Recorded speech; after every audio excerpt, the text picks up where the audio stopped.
How to create the Google Docs spreadsheet. Hello everyone, my name is Smile and in this video I'm going to show you how you can create the Google Docs spreadsheet. So to know how you can do this, watch this video till the very end. First of all, if you're using an Android phone, then you can simply go to the Google Play Store or an App Store. So after going to a Google Play Store or App Store, on the top search bar you need to search for Google Sheets.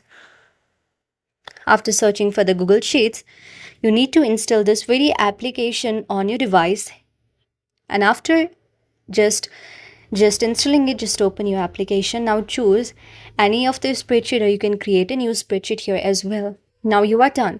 You can name the spreadsheet and also have any changes on this spreadsheet. Go to this very three vertical dots, and here you can see the details of the spreadsheet. Now you want to name the spreadsheet, then you can just tap on the United Spreadsheet and name it as you want to. And after making the edits that you have already wanted to, you can also save this spreadsheet on your device. You can download it, or you can also share it on your drive or anywhere you want.